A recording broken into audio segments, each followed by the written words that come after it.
국내의 대표적인 배터리 회사가 미국 시장에서 싸우고 있다는 것 자체는 중국이나 일본의 어부지리를 안겨준다는 측면에서 상당히 우려사항이 컸었던 사안인데, 그나마 합의를 한 것은 그나마 다행이라고 보고 있습니다. 국내에서는요, 지금 이번에 문제가 된 영업기밀 침해에 대한 부분들은 관련법이 아예 없습니다. 미국은 디스커버리 제도 등 영업기밀에 대해서는 공개를 의무적으로 하게끔 되어 있고요. 이런 문제가 생기게 되면 법적 제도적으로 보호를 받을 수 있다는 겁니다.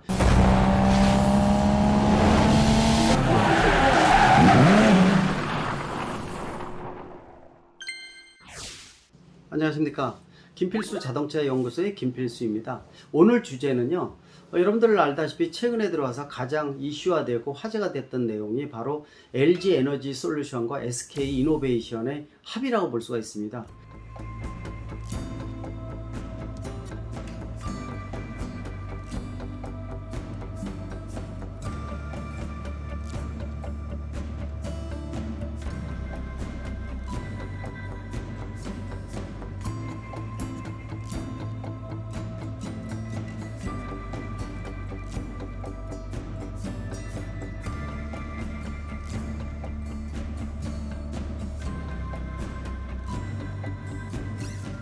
LG 에너지 솔루션과 SK 이노베이션의 분쟁 자체가 2019년부터 영업기밀 침해라는 이유로 미국 시장에서 본격화되었고요. 또 이것에 대한 이 판단을 미국 국제무역위원회, 우리가 ITC라고 그러는데 ITC에서 결론을 최근에 지었다고 볼 수가 있습니다.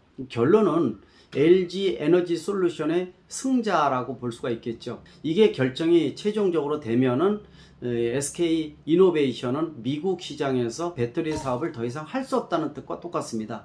그러나 이 결정 이후에 이 미국 대통령이 60일 이내에 거부권을 행사하게 되면은 ITC의 결정을 무효화할 수가 있었습니다. 그러다 보니까 이 바이든 대통령이 의지하는 SK에 대한 로비가 상당히 컸었다고 볼 수가 있습니다. LG 입장에서도요, 당연히 이 부분 ITC의 결정이 이루어지게끔 미국 정부에, 특히 미국 내에다가 5조 원 이상의 투자를 통해서 2개의 공장을 만들겠다. 필요하면은 SK가 조지아주에다 지금 배터리 공장을 짓고 있는 이 공장 인수도 자기네가 직접 하겠다라면서 역시 미국 정부에다 로비를 진행을 했다고 볼 수가 있습니다. 상당히 이런 부분들을 보면서 걱정거리가 많이 늘었다고 볼 수가 있습니다. LG와 SK의 대표적인 배터리 회사가 국내도 아니고 미국 시장에서 싸우는 모습 자체가 굉장히 거북스러운 부분들도 있고요. 또 실제로 오른팔 왼팔이 싸우더라도 누가 승자 패자가 되더라도 몸통은 하나이기 때문에 대한민국 입장에서는 큰 손실이 올 수밖에 없는 부분이어서 대한민국 정부와 미국 정부가 나서서 양쪽 그룹에 대한 합의를 종용을 했었다고 볼 수가 있습니다. 그래서 최종적으로 60일 대통령 거부권이 다다른 하루 전에 이 합의가 이루어진 부분들 상당히 다행스럽다고 보고 있습니다. 근데 이러한 사건을 보면서 여러 가지 시사하는 바가 크기 때문에 몇 가지 부분을 말씀드리고자 합니다. 일단 미래 모빌리티에 대한 부분들은 글로벌 기업이 모두 진출할 정도로 미래의 먹거리가 몰려 있다고 볼 수가 있습니다. 고부가 가치 부품 물론이고요. 또 자율주행 전기차가 시장에 나오면서 앞으로 모든 공유 모델을 비롯한 모든 다양한 비즈니스 모델이 바로 모빌리티 쪽에 쏠리고 있다는 겁니다. 전기차가 그 중에서 가장 기반이라고 볼 수가 있는데, 배터리는 전기차 가격의 40%를 차지하는 가장 핵심 부품이라고 볼 수가 있습니다. 배터리 가격이 대량으로 경제적으로 생산돼서 가격을 떨어뜨리지 않는다면 전기차의 미래도 불확실성이 높아질 수밖에 없기 때문에 배터리 사업 자체가 워낙 중요한 사업이라고 볼 수가 있습니다. 아시겠지만 글로벌 시장에서 한중일 싸움이 배터리 전쟁이라고 볼 수가 있죠. 국내의 배터리 3사와 또 중국의 CATL, BYD 같은 중국계, 또 일본의 미쓰비시 등 이러한 기업들이 한중일 전쟁을 지금 하고 있는 상태입니다. 근데 전기차를 지배하기 위해서는 배터리를 지배를 해야 되는데, 유럽 같은 경우에는 배터리사가 없다 보니까 유럽의 스타트업을 기반으로 해서 자체적인 배터리 내재화해야 되는 것들도 지금 고민하고 있습니다. 얼마 전에 폭스바겐의 파워데이에서도 각형 배터리를 쓰겠다 하면서 국내의 기업과 어느 정도 거리를 두는 이런 것도 발표를 했었고요. 또 동시에 5, 6년 이후에는 내재화를 하겠다라고 얘기됐고, 또 폭스바겐이 BMW하고 합작 투자한 스위덴의 노스볼트라는 스타트업을 통해서 내년부터 각형 배터리를 생산하겠다고 선언을 했습니다.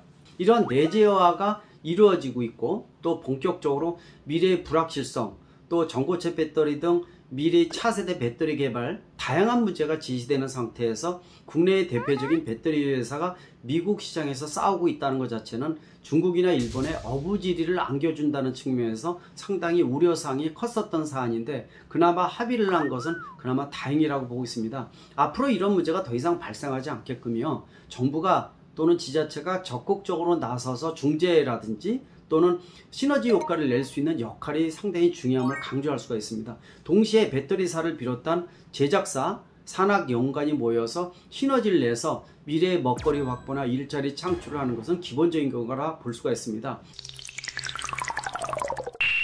두 번째로, 왜 미국 시장에서 두 개의 배터리 회사가 싸운 배경도 좀 알아볼 필요가 있습니다. 미국 하게 되면 전 세계 자동차의 3, 4분의 1을 차지할 정도로 시장도 크고, 전 세계 전기차 또 미래 모빌리티의 기준점을 제시하는 시장이 미국이라고 볼 수가 있어서, 미국을 누가 지배하느냐가 전 세계를 지배한다는 거나 다름이 없다고 볼 수가 있습니다. 여기에다가 국내는요, 규제 일변도의 포지티브 정책이 자리 잡고 있어서 기업하기 힘든 구조로 되어 있고요. 또 법적 제도적 측면에서 미국 선진 시스템하고는 거리가 좀 떨어지는 부분이 있습니다. 국내에서는요, 지금 이번에 문제가 된 영업기밀 침해에 대한 부분들은 관련법이 아예 없습니다. 이런 부분에 대해서는 제시를 하더라도 증거 확보라든지 이런 부분들을 확인하기가 상당히 어려운 부분이 있기 때문에 법적 제도적 보호를 받을 수가 없어서 국내에서는 상당히 문제점이 크다고 보고 있습니다. 미국은 디스커버리 제도 등 영업기밀에 대해서는 공개를 의무적으로 하게끔 되어 있고요. 이런 문제가 생기게 되면 법적 제도적으로 보호를 받을 수 있다는 겁니다. 이번에 LG하고 SK 싸움도 바로 이런 디스커버리 제도가 있었기 때문에 영업기밀 침해에 대한 부분들이 결론이 나왔다고 볼 수가 있거든요. 이런 부분들은 우리가 앞으로 선진형 법적 제도적 시스템을 구현을 해야 되는 필수적인 사항이라고 볼 수가 있기 때문에 이런 부분도 또 주지해야 되는 사항이라고 보고 있습니다. 마지막 세 번째로 가장 중요한 부분들은요, 불확실성이 커지고 있는 미래에 대해서요, 좀 더 기업 윤리적인 부분들을 강조 안 할 수가 없습니다. 실제로 이 문제가 시작된 부분들은 SK 쪽에서 LG의 전문 인력을 많이 빼가면서 문제가 불거졌다고 볼 수가 있습니다. 60, 70명 정도를 빼가고 있었음에도 불구하고 LG에서 적극적인 조치를 안 했다는 문제점도 있지만은, 또 SK에서 사람을 전문적으로 빼가는 부분들은 상당히 고민거리, 즉 기업 윤리적인 측면에서 상당히 좀 책임감을 가져야 된다고 보고 있습니다. 이번 사례를 통해서 최소한 국내의 그룹, 또 국내의 기업 윤리 측면에서 지적 소유권에 대한 부분들, 또 기업 윤리에 대한 부분들은 어느 정도 안착을 통해서 기본적으로 가져야 되는 사안이 아닌가 이렇게 보고 있습니다. 정부나 지자체에서도 이런 부분에 유념을 좀 해서 문제가 더 이상 발생하지 않도록 노력을 하는 것도 상당히 중요함을 강조할 수가 있습니다. 따라서 이번 LG와 SK 합의에 대한 부분들은